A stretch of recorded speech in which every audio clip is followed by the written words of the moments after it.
Good morning and welcome to AET's webinar, Revealing Hidden Strengths, Tips to Engage and Support Struggling Learners with Superior Abilities, presented by Cynthia Hansen. My name is Nan Freund, and on behalf of the Association of Educational Therapists, it's my great pleasure to welcome you to today's program.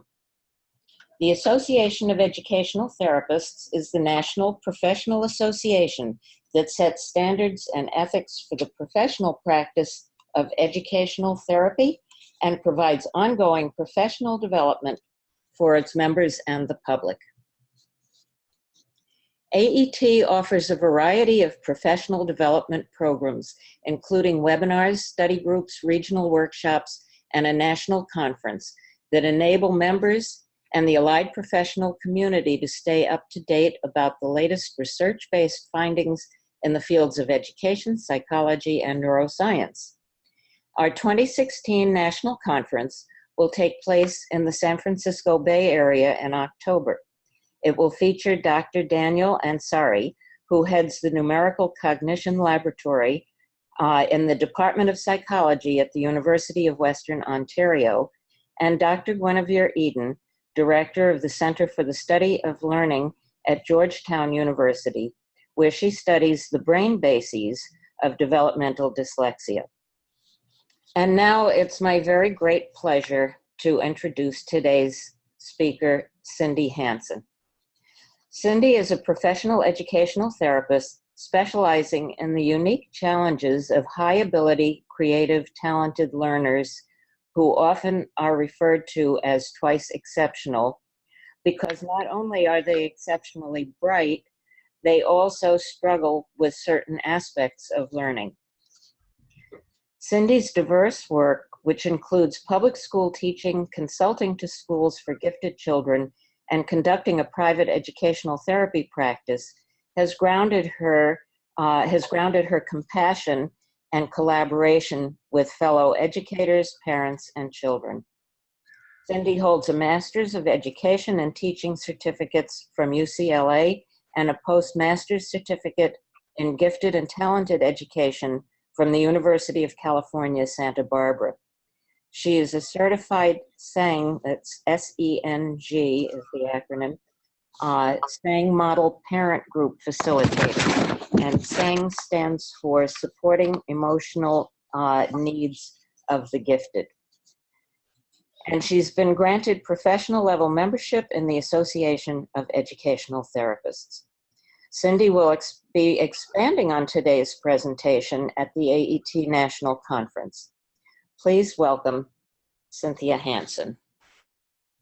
Thank you, Nan. I appreciate that.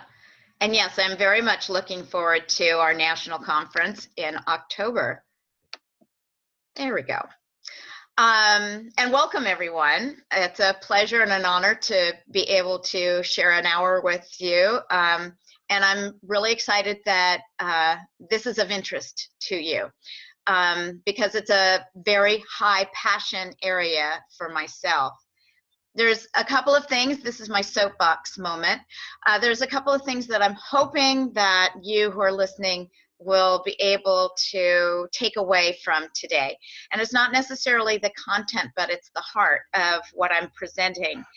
Because I'd like you, if I do my job well, I'd like you to be able to share this webinar with others, with colleagues who may not have a background in gifted education.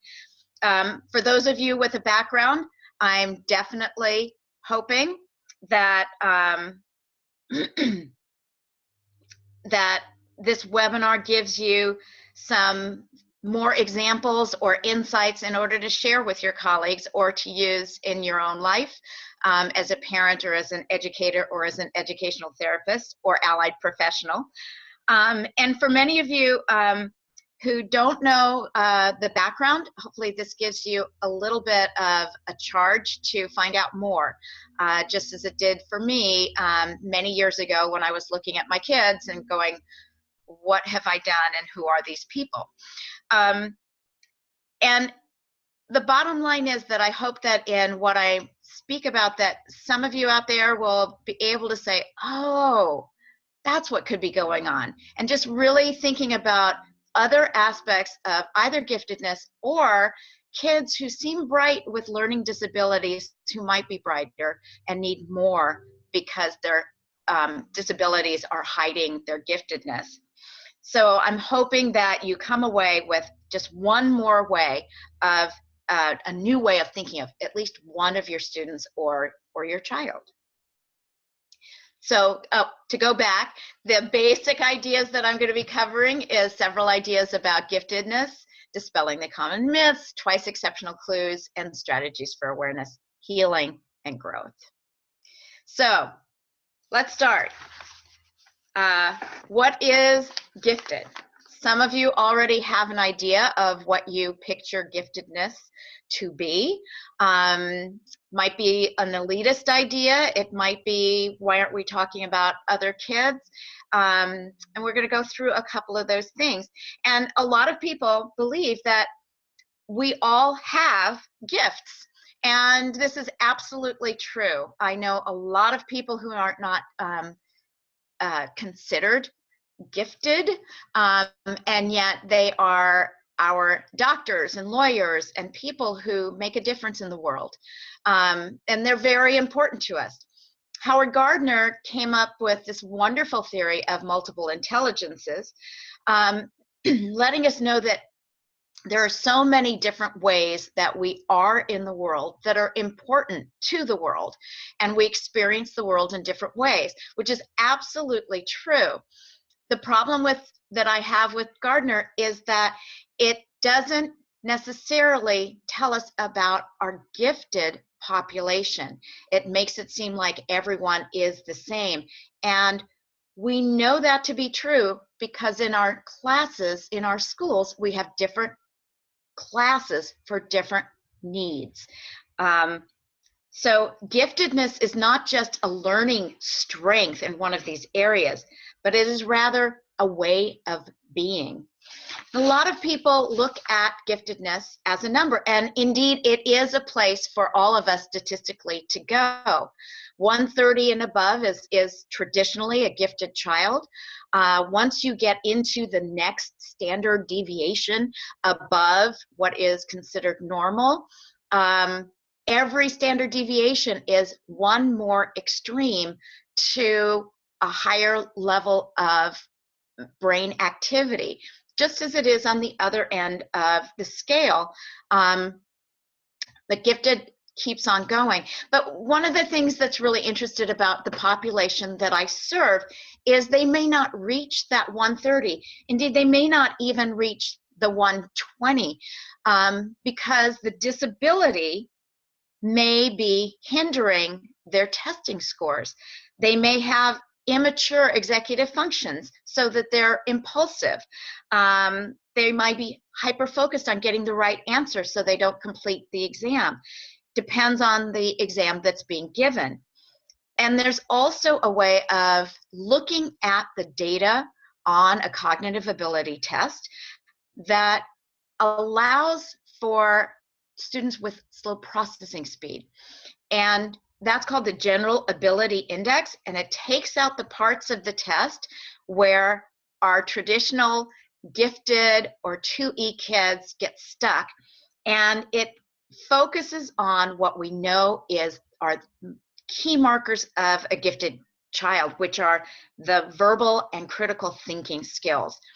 And even when you do the GAI, the General Ability Index, you can run into kids that are in the 118, the 129 range, who are hidden from us from labeling them gifted because of a disability.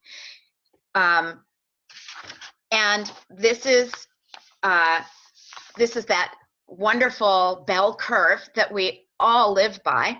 And it's a way of looking at who we serve. I never know where to put this slide. It's an important slide to me because it shows two equal sides to that bell curve.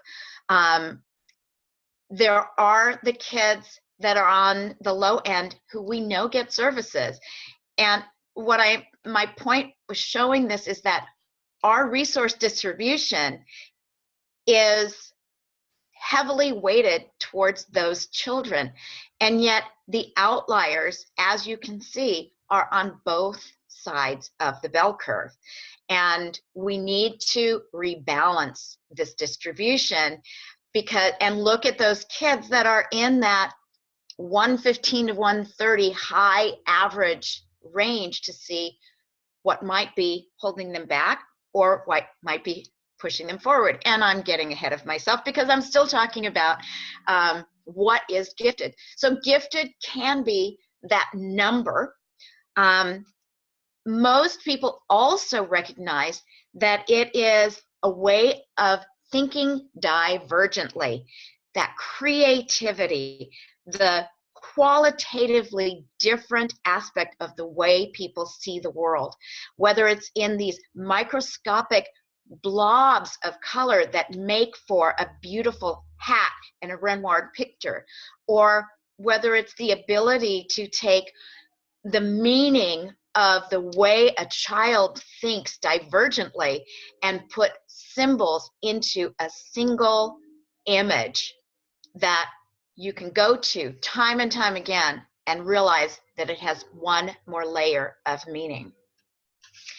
So these two areas, the ability and the numbers and the creativity, most of us agree on those two aspects of giftedness. And the third aspect of giftedness that many people assume, and this is one of the myths, is that our little kiddos are always the best students in the classroom. And giftedness means that they are given opportunities, which isn't necessarily the case, because there are gifted kids in poor communities who are not given the ability to learn at their rate. But here is a child who is obviously a high achiever as well. They want to do good. They have the drive. And you'll notice in my slide handout that I use a lot of pictures. And when I don't use a lot of pictures, those images are usually in the slide, in my handouts later on. So this is that kiddo who has the drive. And that is the third aspect of giftedness that becomes the controversy. Because drive is something that is going to make everyone successful instantly. Well, maybe not instantly, but it's the drive to push through a disability that makes kids successful. It is a drive to become a lawyer and make money and to study those, whatever those hours are. Those people are going to be very, very successful and quickly. And usually they are those kids who are going to raise their hand and want to do all of the homework, no matter how repetitious. And we have some gifted kids who are like that, but those aren't my kids. So I'm going to come to another definition that takes out the drive, at least in the beginning. And I offer you the Columbus Group's definition, which is something that I believed in before I knew about Columbus Group. So thank you, Linda Silverman, for giving me that insight as to different ways of looking at gifted, because these are the children that I work with. These are my kids. Giftedness is asynchronous development in which advanced cognitive abilities, and yes, I'm reading off the slide, and heightened intensity combine to create an inner experiences and awarenesses that are qualitatively different from the norm. This asynchrony increases with the higher intellectual ability, and asynchrony also, I gotta tell you, it increases on both ends of that bell curve. Just to put that out there. The uniqueness of the gifted learner renders them vulnerable and requires modifications in parenting, teaching, and counseling in order for them to develop optimally. So what is asynchrony? Asynchrony is a term that was developed by the Columbus Group in order to describe the child who is developing differently. So asynchrony, everyone has asynchrony. None of us are even keeled as far as loving English and math and having perfect people skills. None of us are fully adaptable to every situation. But with our gifted population, those differences are more extreme. For example, a student of mine who is chronologically in the 2nd grade, so that makes him 8 years old. However, he studies math with peers who are in the 8th grade, doing amazing work with numbers and the thinking ability also that goes into math. He is in the reading group that works at a 5th grade level because we're working on depth and comprehension, not just speed. We are also working with him at a 4th grade writing level, according to Lucy Calkins' rubrics. This is also a child who, when he doesn't know something, because things come so easily to him, this is a child who will break down and start sobbing when first given a problem that he doesn't know how to do, and will panic. He is also someone who, if there's loud noises in the community, he gets nervous and jittery. So these are all bundled into, so this nervous system is actually younger than his 8-year-old self. His heightened awareness takes him out of himself. His ability to work with friends can be one day right at peer level, right at that 8-year-old level, and some days he needs to be with adults, and other days he'd rather be with kindergartners, because those are the people that he are on different days. That is asynchrony.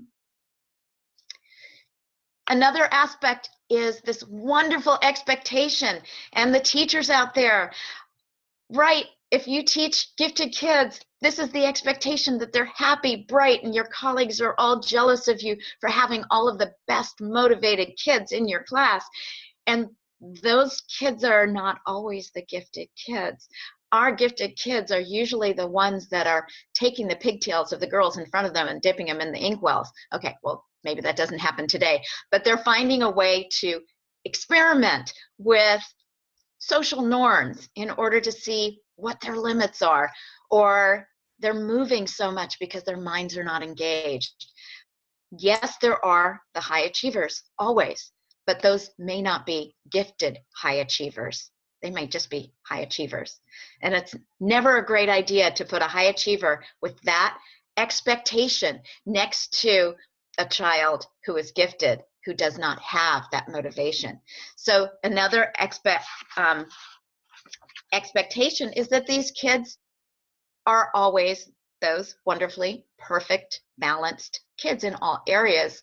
And I think most of us who are here listening to this, we know that that's not true because we've seen it in action. Our kids are unique.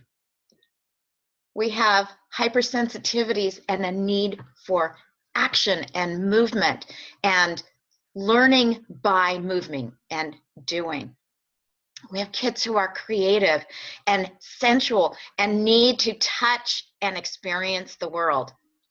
We have kids who are amazingly, intensively needing that curiosity to be fulfilled. They cannot get enough of life and learning. We have kids who are imaginational and sometimes disappear from us because of it.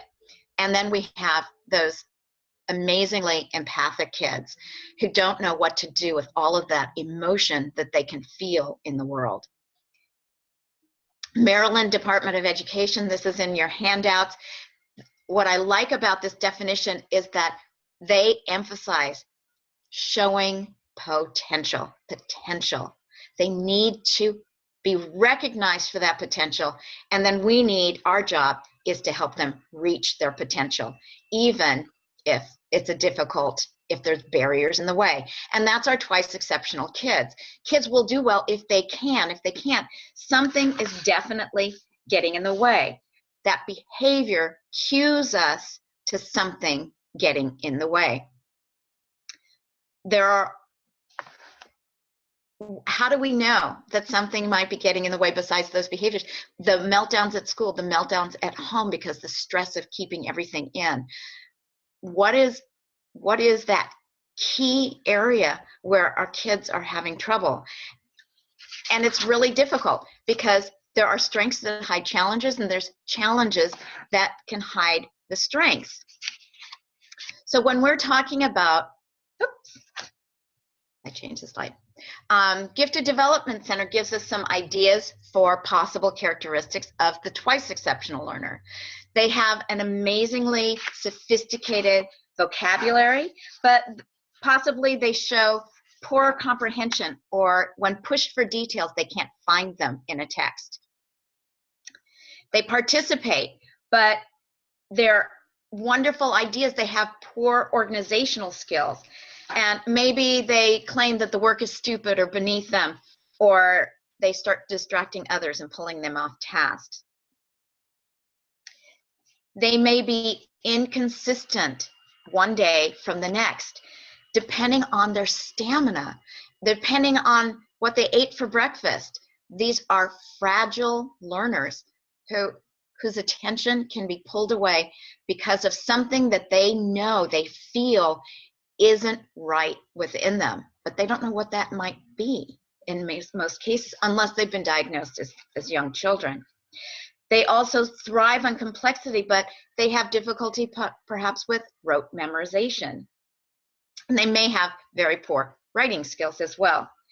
And given enough time, they can do amazing things if they can keep up their stamina, but they will definitely get stressed over time tests and may be unable to remember what they already know because of that stress.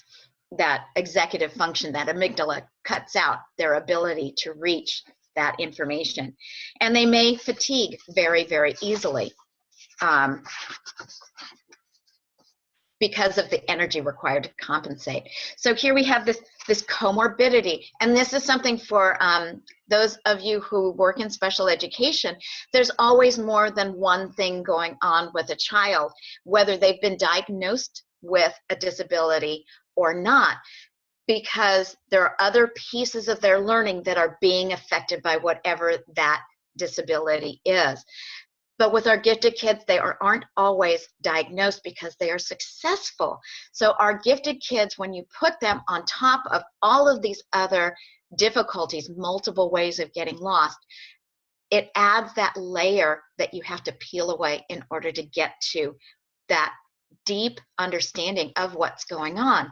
So here we have this comparison of different exceptionalities, and I picked ADHD and Central Auditory Processing Disorder. Please reverse that A and the P, just like a good dyslexic should, and dyslexia, because so often these three things go together. They look similar. And when you look at the characteristics of giftedness, which you'll have in your handout, you also have some of these characteristics that blend together with these other aspects of learning. So difficulty reading out loud, or difficulty finding that information in a text. They're reading so fast because that's how they're taught, but they don't pick up that information. Easily fatigued straight across the board, or boredom when it's going too slow. Being able to pay attention. So this is in your handouts. You can examine it later, but there's always multiple things that are going on, and it's very difficult to see how to pull apart a child, because we don't want to pull apart a child. This is neurodiversity at its finest. These aren't things that are going to take a child away from being great in their lives. They are things that are going to add to it. It's our job as parents and teachers and advocates to help the child realize how these struggles are going to get them through and to become really exceptional people. And thank you to my CEC mailer from a couple months ago. We're not here to put kids in a box. We're not here to label, because very often it's hard to find one label. unless you're doing a lot of testing. And testing is great if you need a label in order to get services. Don't get me wrong. But while we're waiting for those services, let's help the kids at the ground floor. Let's try and do our best as teachers, advocates, parents, to figure out what it is that we can do while we're waiting for those test results, or even afterwards, what is the best solution for this child in order to get them to do their best. So it's not about the label, it's about who the child is. And that's always where I go, is the child is always the center of everything that I do. And outside of that child, my hands are going towards the mic, outside of that child is the parent community. And then from that parent community and parent understanding, we go back to the child. We go to the teacher and the parents and create a collaborative. And then we go back to the child. What is that child needing? And that self-advocacy for that child needing to understand themselves so that they can teach their parents, they can teach the world, they can teach the teachers, and they can help to blend their learning and themselves in order to come back to their best selves and to accept that neurodiversity within them and the gifts that are part of that neurodiversity. So in order to really work with these kids, we have to realize that they are not their disability and they're not their giftedness. They are a unique person who needs to be challenged, and in a highly creative way. If they don't know how to do that challenge, it's our job to scaffold their learning so that they can reach the stamina of really feeling okay with not knowing, and okay and excited about finding out. So we need to, no matter how disabled a child is, no matter how severe ADHD or auditory processing or dyslexia or autism, twice exceptional autistic kids, we have to remember to teach them at this high level of critical thinking, inference, and creativity. They need to discover and use their learning style strengths in core curricular studies. So we always need to make sure that they can access that high level of critical thinking, even if they can't access a text, due to whatever issue they may be experiencing. So we need to make sure that they can do those things while we are also supporting those developing skills. And this is the best of the three-tier system, isn't it? Making sure that they get that classroom instruction. And in our case, with our gifted kids, making sure that they get the accelerated or enrichment that they need in order to keep thinking at a higher level while still backing up and possibly learning those basic skills of phonemic awareness, or how to channel their energy if they have ADHD, what to do if they've missed something.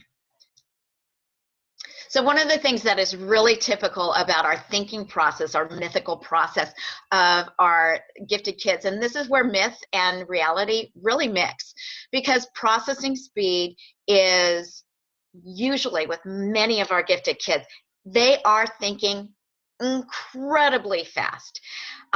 It's our job to sometimes slow them down so that they can realize what they thought. But the processing speed is often really fast, but it also can become deep. And so they're processing quickly, but they're processing at a speed that is the fractal thinking, the ability to take on one idea and keep going and going and going into the depths of that idea until they are far away from our lecture, whatever that lecture might be. But it might appear to us that they are thinking extremely slowly because they're not answering quickly. But that's part of a child with disabilities, and it's also potentially the side of a child who is gifted. And we have to, it's up to us to try to parse out which side of that it is. And that takes questioning of the child and experiencing the child and asking them, maybe, how does your brain work? Where do you think you go? And not expecting an answer right away.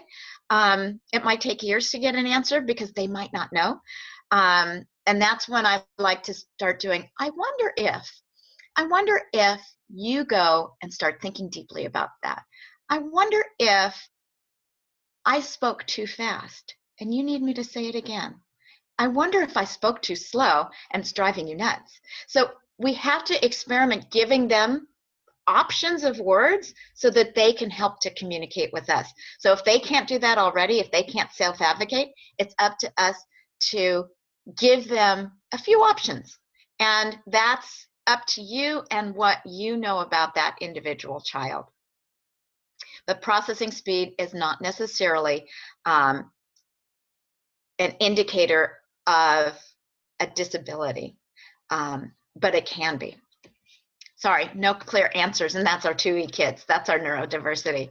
And here's another area of asynchrony. We have these wonderful, wonderful kids who have these amazing abilities to give us stories.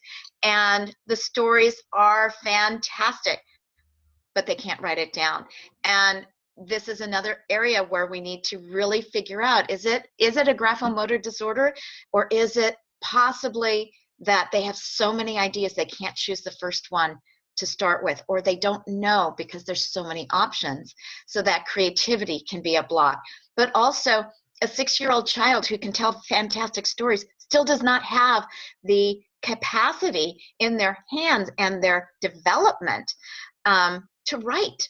And especially boys, it may be delayed. And if it's delayed, it might be 10 years old, but by then they've got habits. So how can we break through the potential habits of writing in order to support them to not hate the writing process because they can't get it down on paper?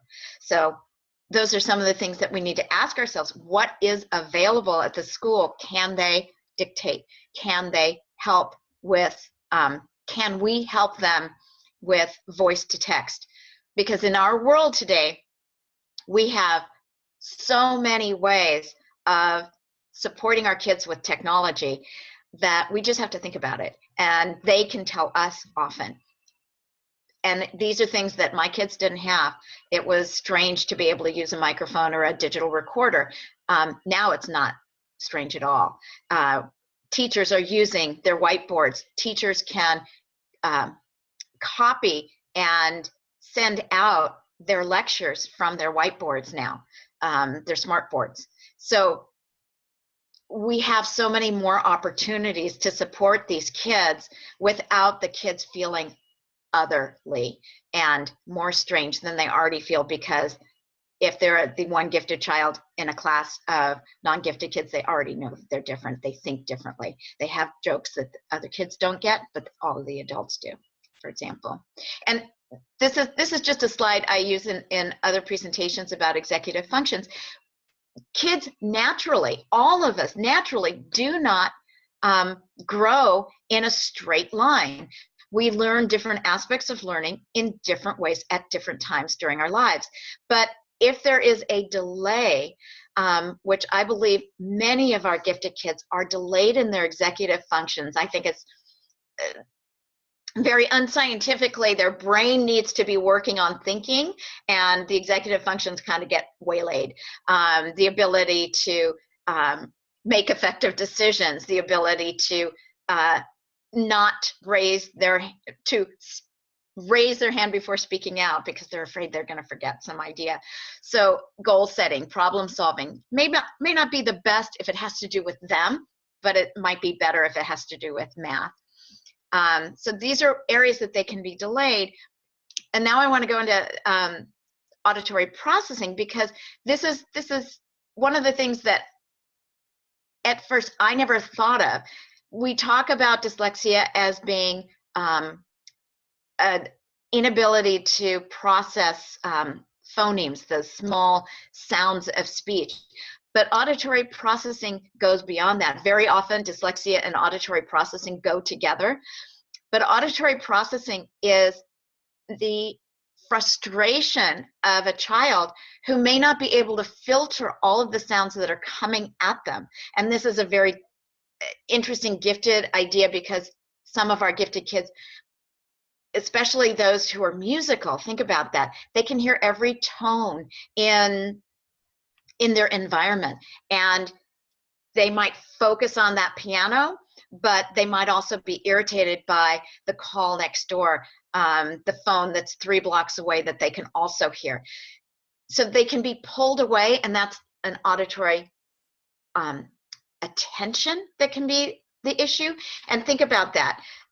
That also brings in ADHD and the inattentive type that might be auditory.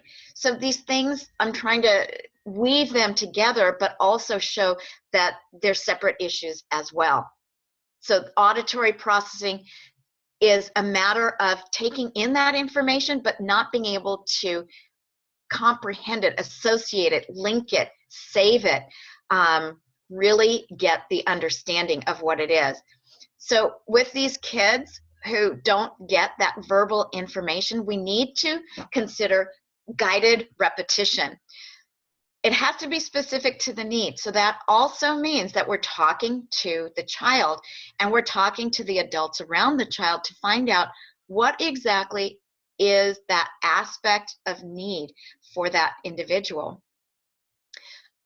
We also need to change the modality. So if we're lecture teachers, or if we want to talk to a child, we also need to show them or write it down so they have the words in front of them, or add some other kind of sensory input if you want them to remember and really comprehend the ideas that you're showing them. And this is a weighted, it's always a balance what the child needs. And if they're suffering from slow auditory processing, they need to hear the instruction the exact same way more than once. Because every time we give them input, they are processing it. So if we give them new input because they're confused, oh, well, try it this way, try it this way.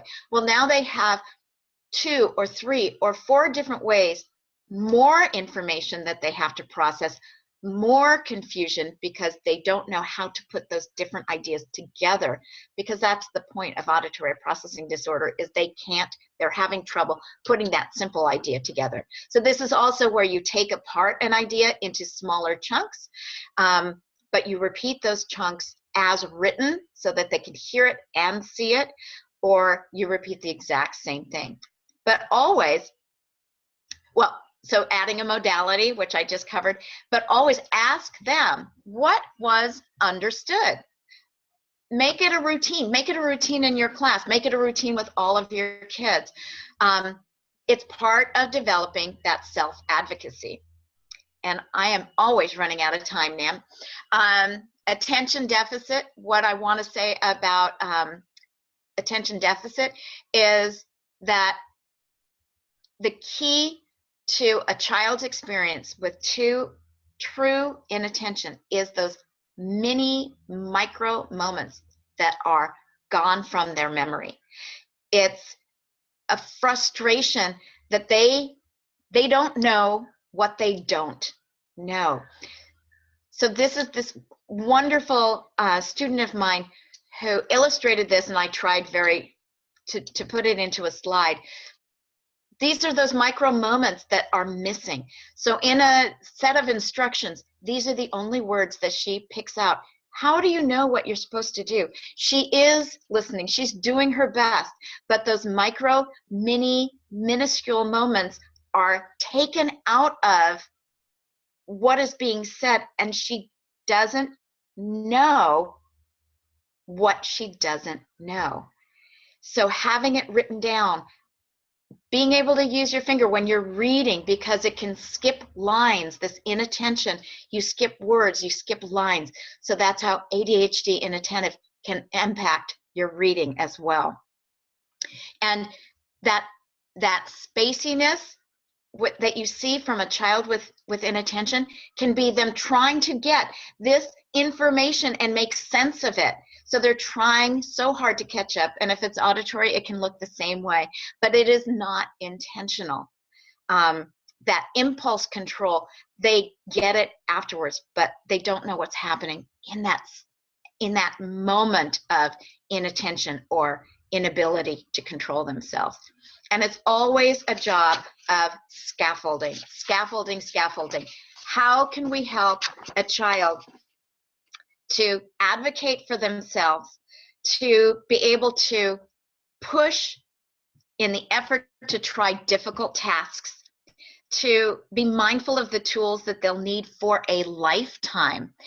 And we need to build on those tasks so they do become independent. But at first, especially with ADHD, they need to be cued. They need to know what the routine is. And you need, as parents, to realize that if you are saying the same thing 3 times, and the 3rd time you start yelling, that child will only hear the 3rd time because the tone of your voice changes, and that's the true cue.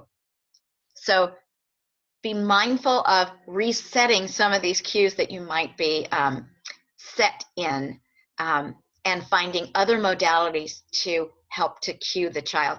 Not necessarily from the front of the room shouting, "Did you get that? Did you get that?" But rather going up and having some kind of symbol with the child where the child can, I don't know, pull the ear. Thank you, Carol Burnett. So that you know and they know that they need help, and they're calling you over for quiet, individualized attention, so they're not being pulled out of themselves and being pulled out of as the only kid in the room that does need help. So we need to empower these kids, and we do need to enable them, but we need to enable them in a very interesting way. We need to enable them to by giving them the support and the tools that they need. And we have this little guy back because self-dyslexia is a really interesting phenomenon. These are kids who are really good at raising their hand and adding to the conversation, but they might not have actually read the text.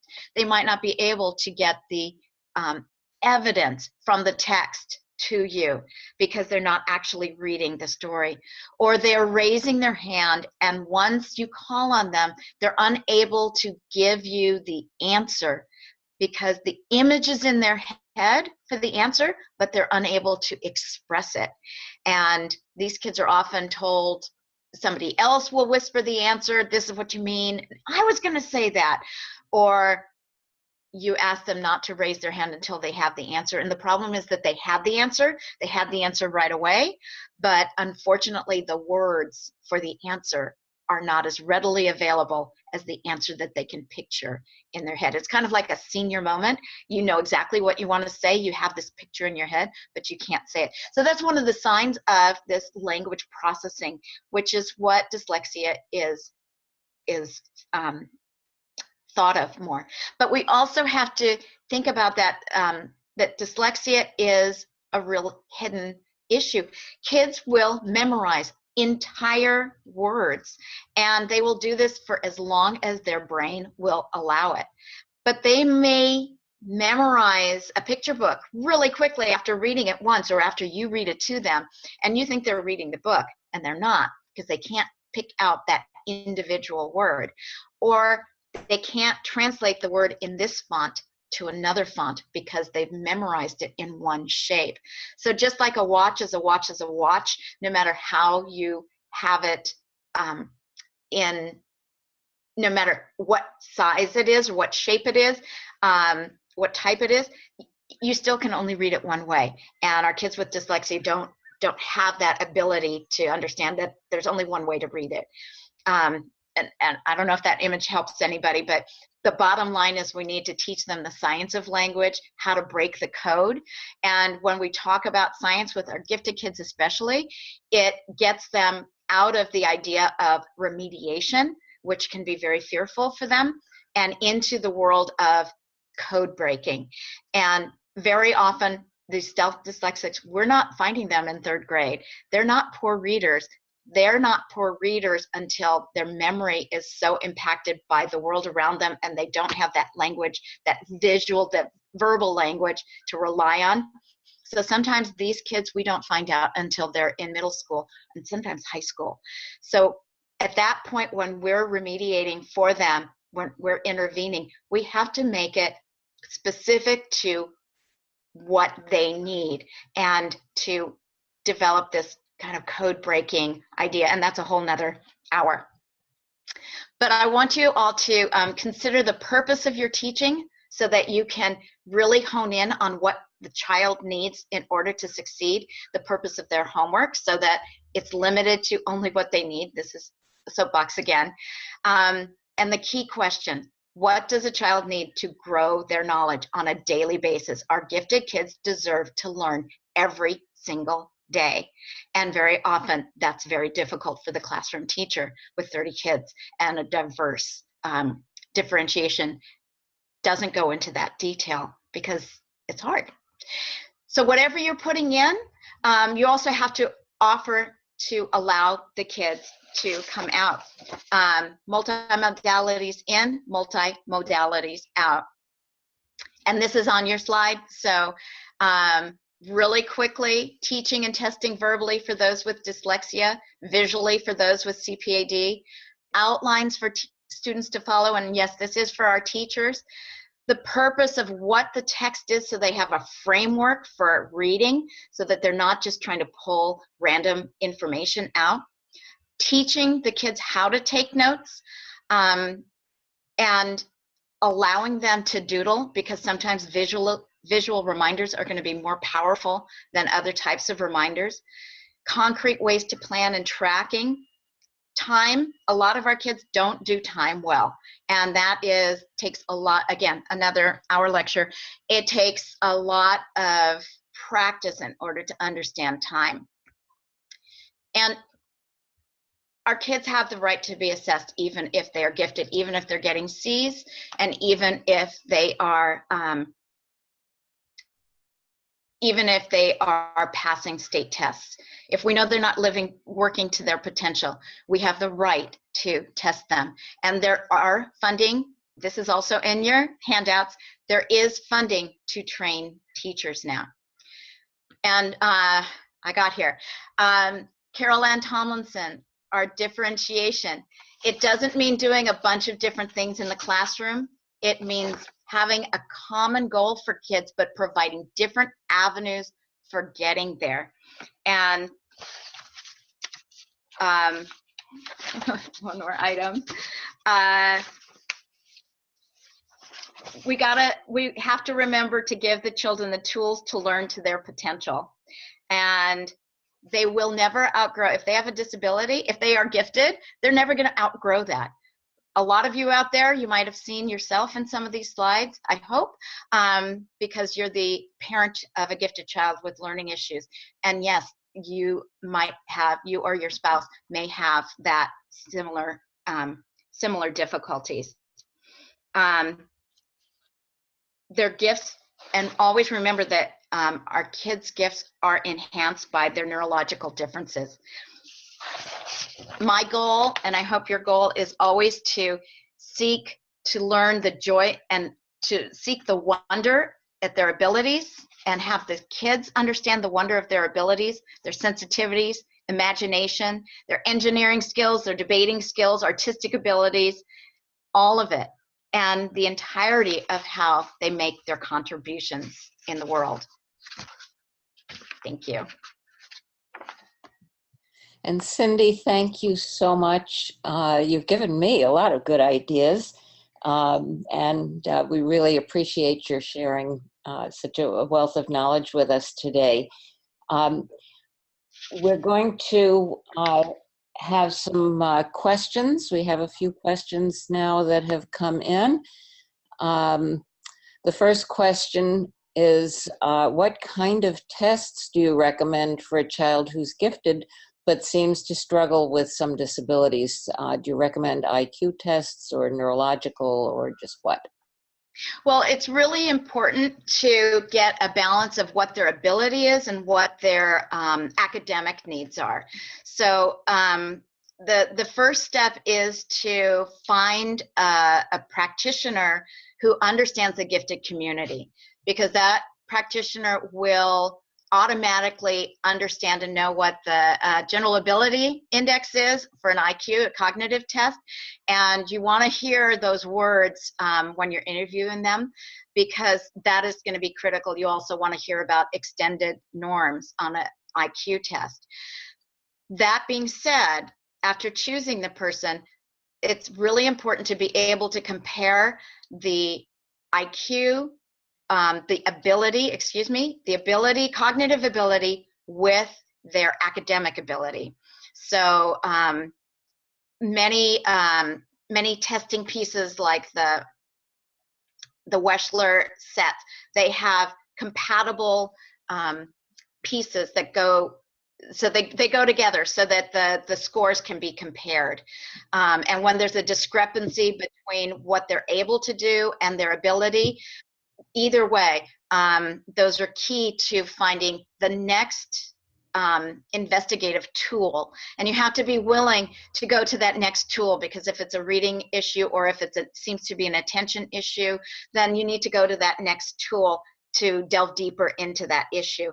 And also key is behavioral observations. So when the child is taking a test, the person giving the assessment needs to be able to look at the behaviors of the child and notice, well, for example, if I have to stop here in my recording, and this is the score that they're going to get, but if I let them continue on because they're so slow at doing those math problems, but they're getting every single one right, how far can they go? And that observation of they're going all the way to the top means, yeah, they might be processing or they might be perfectionistic, but they know this information. So that becomes part of the report and the understanding of the child in their strength area or in their weakness area. Thank you. The next question actually is not directed to you, Cindy, but I'm going to just take a second to answer it, because I think there may be a number of people with this question, which is, will the webinar be available to see later? This viewer says she would like to share it with some of her staff. Great info. Yay, thank you. I tell them all the time, but it would be great coming from another person. And yes, the webinar is being recorded, and the recording should be available on the AET website within a week, and we will let you know when it is up and available for viewing. So we'd be delighted if you would share it. We encourage you to share our webinars. They're free and freely available on the AET website.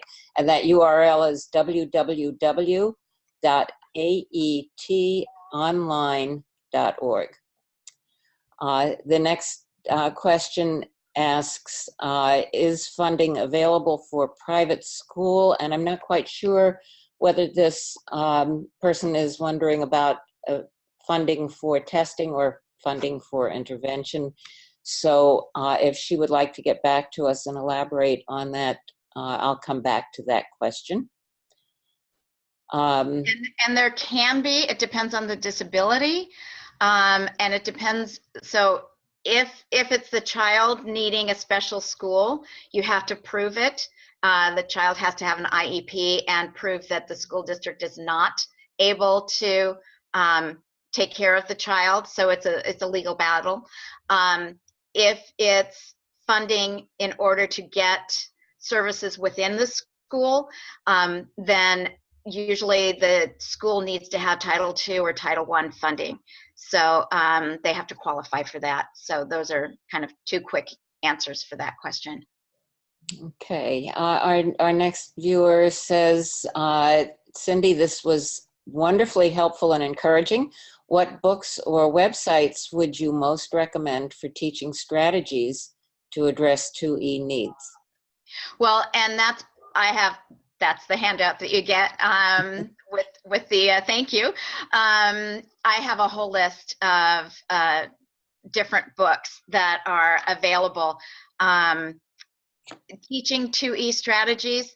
That's the one paper that I don't have right in front of me.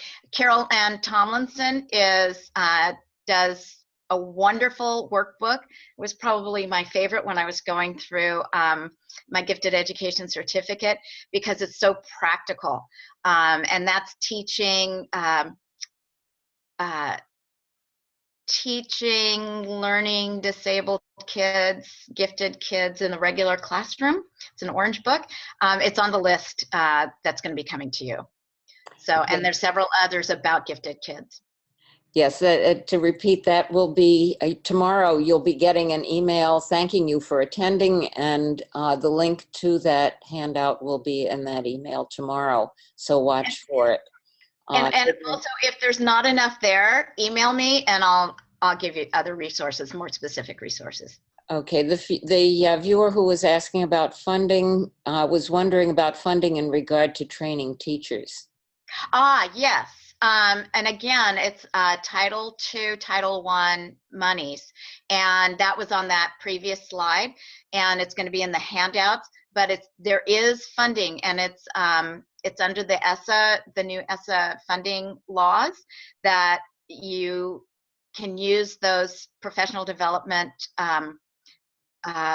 funding resources for training. There's also, I'm sure if it is a private school, you may have to go through grants or parent organizations, but there is federal, it is mandated that you can ask and use those funds for gifted education. Okay. This questioner says... Professional development, excuse me. Okay, this questioner says, I was working during my SLP practicum, for the benefit of listeners who don't know, speech language pathologist practicum, with a 5-year-old kid who got a high score with receptive and expressive vocabulary, yet his morphosyntactic abilities were so low. His way of coming up with words and explanations was very creative, in my opinion. He had important social communication weaknesses. I'm not in that practicum anymore and won't see that child again, but if that ever presents in the future, how to support or promote at such an early age? Just talking. It sounds like this child might be extremely, and I don't have it written in front of me, so that was a lot of information, a lot of detail, but it sounds like this might be a very creative child who, if they don't have the answer, come up with their own definitions of what the answer might be from the sounds of the word. So I would need more information to be able to support the child, but it's a great question, but I don't know if I have time to do that now in the webinar setting. I'm sorry. And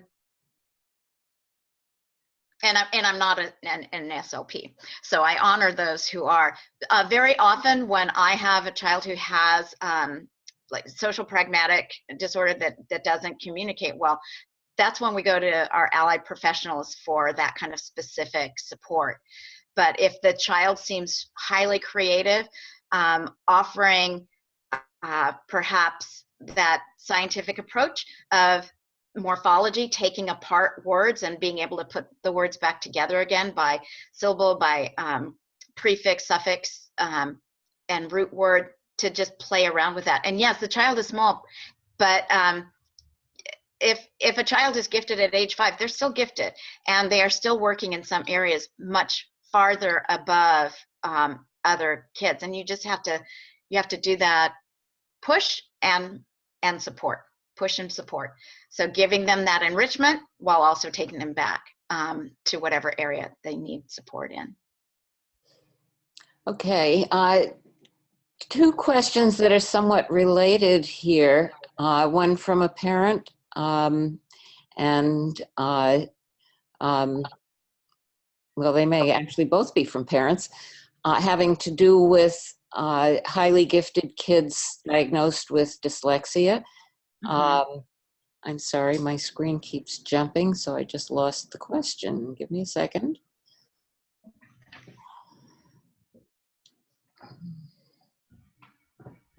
Where did it go? Okay, here it is.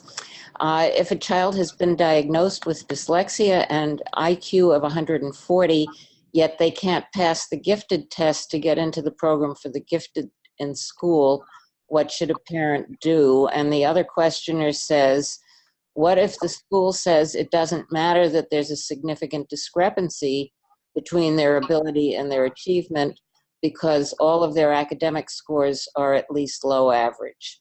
Yeah, those are very typical frustrations, unfortunately.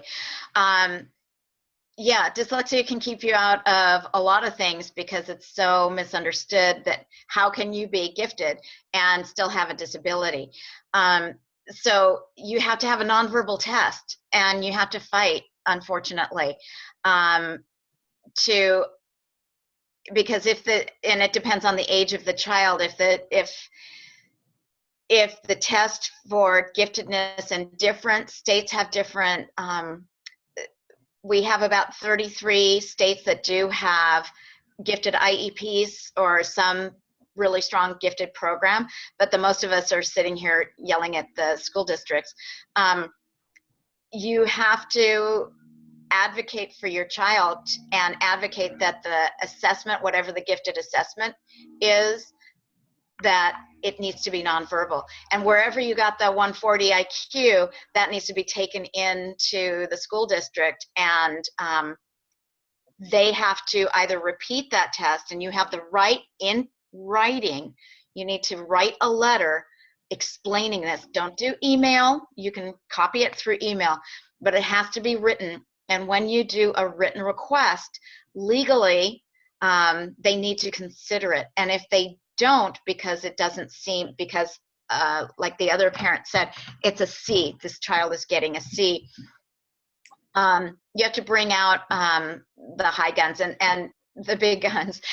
And the Department of Education has acknowledged and has sent a notice to the state directors of education that it is the right, and this is in IDEA, you have the right, no matter what the cognitive ability of a child, to have a child assessed for learning disabilities.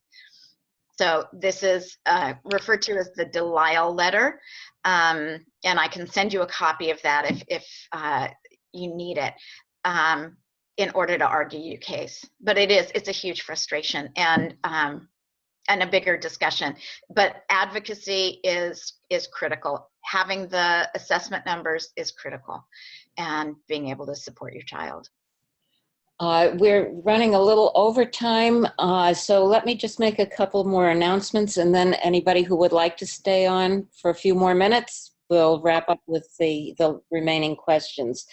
I just want to remind you that also in that email that you'll get tomorrow, there will be the verification of your attendance at this webinar, and it will be your AET continuing education verification. If you are listening to this webinar by phone, I will not be able to identify you to send you that verification email. So if you're listening by phone, please email web_editor@aetonline.org and with your phone number, and then I'll be able to match you up. A lot of these questions actually are great segues into the topic of our next webinar, which will be on September 13th. Dr. Kay Ragland will present Special Education Law 101, a 60-minute special education primer. And my final announcement here is, if you are enjoying our webinars, they are free, but we do need to support them. There will also be a link in your email tomorrow, and there was one today. No, I guess it wasn't in today's, but it's been in the other reminders. There's a link to the AET donate page. If you would be willing to make a small contribution of $5 or $10, we would very much appreciate it. And now let's go back to Cindy and some more questions. This questioner says, you talked about the difficulties of asynchronous Development. Oh, it just jumped. Okay. Sorry. Asynchronous Every development. time somebody adds another question, this Oh, thing then it moves, yeah. on me. You talked about the difficulties of asynchronous development, but do you find similar disparities in the gifted as young adults or even older adults? Absolutely. Absolutely. And there are many of us who don't realize that they're gifted because they never were in a program because of their disability or because of their unique way of thinking, their imaginative processes. The picture on your screen with a tree, that's my fractal thinking picture, because their thinking is so divergent that by the time they give an answer, it's so off topic that the teacher thinks that they were goofing off and they can't be, what's wrong with that kid? And they feel so different that the child starts shutting down. And those kids become adults, and adults who doubt their intelligence, doubt their abilities. But it's absolutely true. We all know the adults who have the new definition of social pragmatic disorder, where they don't quite read other people. And that seems to be quite prevalent among our profoundly gifted kids. They don't quite read other people. But absolutely, this asynchrony of having the great ideas, but they can't follow through with them. They're disorganized. They don't have a good sense of time. One of the things that I realized amazingly late in my life was the concept of time is neurogenetic. So my husband has trained me that I've been a very rude person all of my life because I'm late all the time. And he's a web person, a blogger renamed that and said, I'm extremely optimistic because I always think that I can do one more thing before I leave the house. And basically it is a combination of those two things, which is I'm not intentionally late. I'm not intentionally bad at time. I don't have a concept of time that is the same as my husband's. So he can feel what an hour feels like. I can try to feel what an hour looks like, and I'm usually getting antsy at an hour and a half, so that my sense of time is different. And what do I do about that is, in order to balance myself out, I use timers and alarms and timers and reminders so that I can keep on track with what I need to keep on track with. So those are different areas of asynchrony that we grow up with and don't realize are different than other people's experiences until we start talking about it. Thank you, Cindy. This questioner asks, in your opinion, what's the youngest age a child can be identified as gifted? I've heard doctors identify gifted kids when they're born. I don't understand this, but evidently there's a look in the eye, there's an expression, and then by age 3, it is absolutely confirmed. So there is no youngest age. It's not necessarily the talking early, it's not necessarily the crawling early, again, that asynchrony. It's the alertness in their eye. It's the, once language does come, it comes in full sentences. They respond with knowing. If you're a parent who teaches that precognitive, the pre-verbal skills of sign language, they pick it up really quickly, and even if their fingers can't do the manipulations, they are expressing themselves or teaching you how to understand them. So there's a lot of ways that a baby can start showing these signs of giftedness. And once they start talking, sometimes that neutralizes out and you realize, oh, well, I was just interpreting it. But when you can definitely see it when they're 5, and it's our job to keep expanding on that creativity, that imagination, that curiosity. Okay. And I think this is just, I think this is going to be the last question that we have that we need to answer online. And the questioner is asking, what is your opinion of the OL SAT test? That's one I'm not familiar with. My son scored highly on the nonverbal section, but did not make the cutoff in the verbal section as his disability impairs him in this type of testing. Yeah. He also scored very high on his Berry VMI testing. What do you suggest about obtaining other testing? Well, this is a very visual child, and that is critical, especially if he's diagnosed with a disability. You march in and you say, my child is 2E and he needs to be in these enrichment classes, and we need to support him. But that's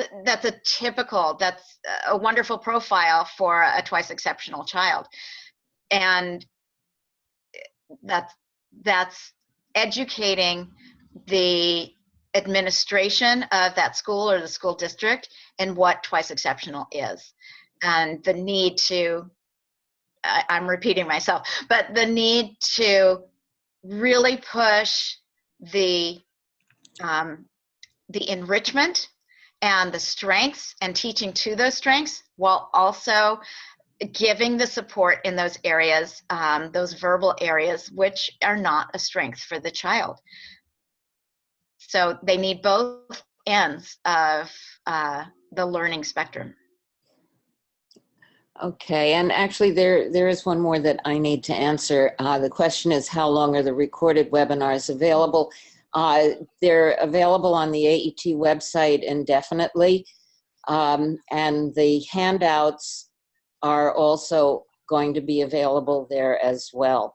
So if your printer couldn't print out the handout today, you can get it from the AET website probably in about a week.